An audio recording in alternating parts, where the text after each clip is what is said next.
Assalamualaikum warahmatullahi wabarakatuh. Di sini kita ingin mempresentasikan tentang judul jurnal penerapan data mining untuk analisis pola pembelian konsumen dengan algoritma FVGrow pada data transaksi penjualan spare part motor.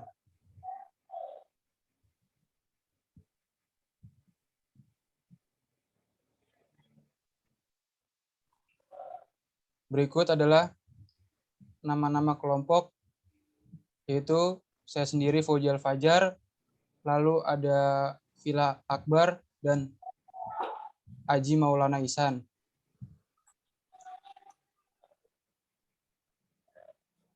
Rincian jurnal, judul jurnal yaitu penerapan data mining untuk analisis pola pembelian konsumen dengan algoritma FVGrow pada data transaksi penjualan spare part motor. Volume 5 nomor 1 tahun 2018 bulan Februari, penulisnya yaitu Alvanisa Anurullah Fajrin dan Al-Ghifandri Maulana. Berikut linknya. Pendahuluan.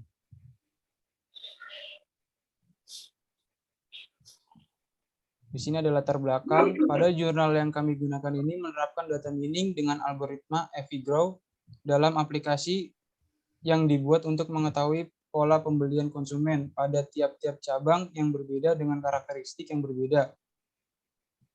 Algoritma FVGrow adalah pengembangan dari metode a priori yang merupakan salah satu alternatif untuk menentukan himpunan data yang paling sering muncul dalam sebuah kumpulan data. Dengan tujuan penelitian pada jurnal ini yaitu untuk mengetahui pola pembelian konsumen pada masing-masing cabang, menginterpretasikan pola yang telah dihasilkan menjadi sebuah informasi, merancangkan bagaimana strategi dan sistem penjualan yang baik.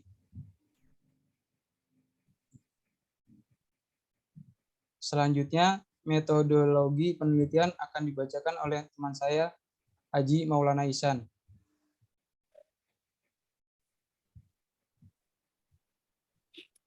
Metode pengumpulan data. Dalam peneliti yang ada pada jurnal ini, penulis menggunakan beberapa metode dalam pengumpulan data, yaitu A.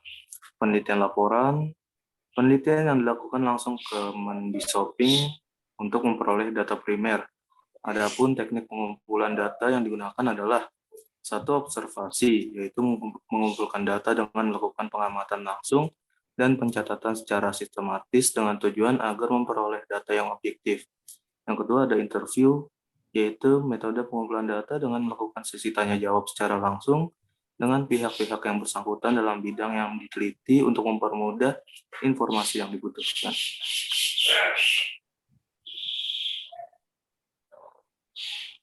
Masih di metode pengumpulan data yang B adalah penelitian perpustakaan atau library research.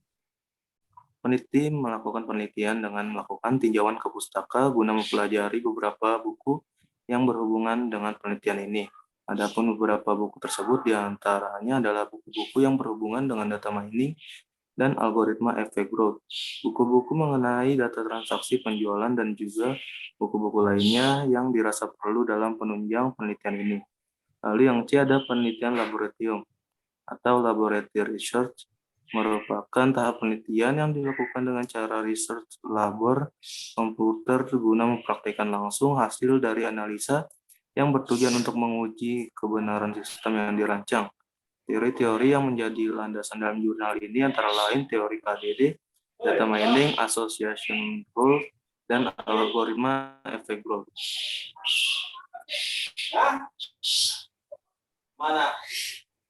Lalu ada knowledge discover in database. Knowledge discover in database didefinisikan sebagai ekstraksi informasi potensial, implisit, dan tidak dikenal dari sekumpul data. Proses knowledge discover melibatkan hasil dari proses data mining atau proses mengekstrak kecenderungan pola suatu data, kemudian mengubah hasilnya secara akurat menjadi informasi mengidentifikasi pola atau pattern dalam data, di mana pola yang ditemukan bersifat sah, baru, dapat bermanfaat, dan dapat dimengerti. Lalu data mining. Data mining bukanlah satu bidang yang sama sekali baru. Salah satu kesulitan untuk mendefinisikan data mining adalah kenyataan bahwa data mining mewarisi banyak aspek dan teknik dari bidang-bidang ilmu yang sudah mapan terlebih dahulu, berawal dari beberapa disiplin ilmu. Data mining bertujuan untuk memperbaiki teknik tradisional sehingga bisa menangani A. Jumlah data yang sangat besar, B. Dimensi data yang tinggi, C. Data yang heterogen dan berbeda sifat. Pengelompokan data mining dibagi menjadi beberapa kelompok, yaitu 1. Deskripsi. Deskripsi merupakan cara untuk menggambarkan pola dan kecenderungan yang terdapat dalam data yang dimiliki. Yang kedua adalah prediksi. Prediksi menerka sebuah nilai yang belum diketahui dan juga memperkirakan nilai untuk masa mendatang. Yang ketiga ada estimasi. Estimasi yang bersama dengan klasifikasi, kecuali variabel target estimasi lebih ke arah numerik daripada ke arah kategori. Model yang dibangun menggunakan record lengkap yang menyediakan nilai variabel target sebagai nilai prediksi. Lalu yang keempat ada klasifikasi. Dalam klasifikasi terdapat target variabel kategori. Misal penggolongan pendapatan dapat dipisahkan dalam 3 kategori, yaitu tinggi, sedang, dan rendah. 5 adalah pengklasteran, merupakan pengumpulan record, pengamatan, atau memperhatikan dan membentuk kelas objek-objek yang memiliki kemiripan. Lalu yang keenam ada asosiasi. Asosiasi bertugas menemukan atribut yang muncul dalam satu waktu. Dalam dunia bisnis lebih umum disebut analisis keranjang belanja. Lalu algoritma efek growth. Frequent pattern growth adalah salah satu alternatif algoritma yang dapat digunakan untuk menentukan himpunan data yang paling sering muncul. Dalam sebuah kumpulan data, algoritma efek growth merupakan pengembangan dari algoritma a priori, sehingga kekurangan dari algoritma a priori diperbaiki algoritma efek growth. Efek growth menggunakan konsep pembangunan tree dalam pencarian frekuensi item set. Hal tersebutlah yang menyebabkan algoritma efek growth lebih cepat dari algoritma a priori. Karakteristik algoritma efek growth adalah struktur yang data yang digunakan adalah tree yang disebut dengan FP3. Dengan menggunakan FP3, algoritma terdapat 3 tahapan utama dalam menggunakan algoritma efek growth, diantaranya A. Tahap pembangkitan conditional pattern base, B. Tahap pembangkitan conditional FP3, C. Tahap pencarian frequent item set. Selanjutnya akan dijelaskan oleh Sheila Akbar. Hasil dan pembahasan. Dalam penelitian ini, penulis menerapkan aturan asosiasi data mining ke algoritma. Analisis pertumbuhan FP data penjualan suku cadang di NTB Marmam mendapat pola pelanggaran yang telah terjadi. Penulis mengekstrak data transaksi dari penjualan suku cadang menggunakan algoritma yang membentuk dasar dari algoritma yang lainnya adalah Frequent Pattern Growth atau FP Growth.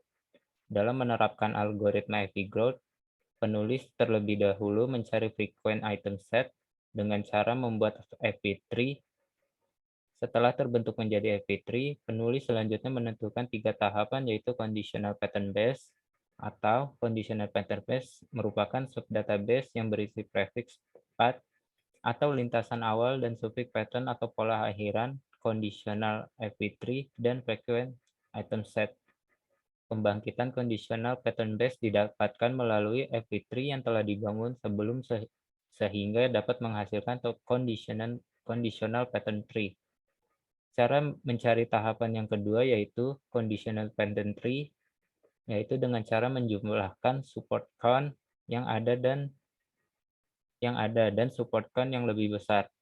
Setelah itu penulis mencari frequent item set, yaitu dengan cara mengkombinasikan single path dengan item yang ada pada conditional FP3. Kesimpulan dan saran. Dari hasil penelitian yang dilakukan, maka kesimpulan yang dapat diambil berdasarkan pembahasan implementasi data mining dalam penjualan spare part motor sport dengan menggunakan algoritma FP Growth adalah Yang pertama yaitu hasil penjualan dari spare part motor sport yang paling banyak terjual di TB Damar Cahaya Baru Padang bisa diketahui dengan menggunakan algoritma FV Growth. Spare part yang memenuhi minimum support dan minimum confidence serta yang banyak terjual adalah screw valve, adjusting, oil seal, battery AC, axle, gasket cylinder, dan kabel clutch. Yang kedua adalah menerapkan metode data mining dengan algoritma FV Growth ke dalam aplikasi untuk analisis pola pembelian konsumen sangat bermanfaat bagi perusahaan tersebut karena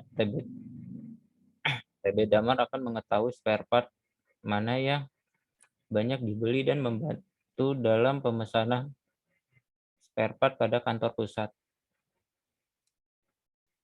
Implementasi algoritma FV Growth pada aplikasi Rapid Miner dimulai dari input data penjualan yang akan menjadi database pada Microsoft Excel. Kemudian data akan diproses menggunakan aplikasi Rapid Miner.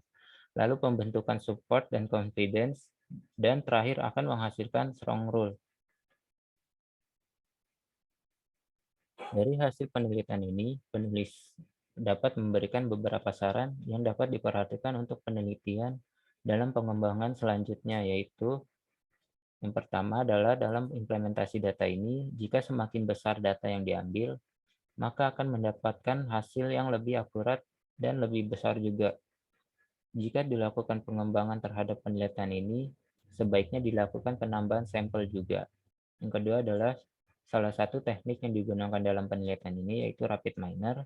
Selain itu bisa juga menggunakan aplikasi data mining lainnya seperti Tanagra atau WK. Yang ketiga, dalam pembagian spare part harus sesuai dengan merek dan jenis agar konsumen lebih jelas dan akurat dalam pemesanan atau penjualan spare part motor. Hal ini berguna untuk memudahkan konsumen dalam pembelian dan admin dalam pendataan transaksi penjualan tersebut. Sekian dari kelompok kami. Wassalamualaikum warahmatullahi wabarakatuh.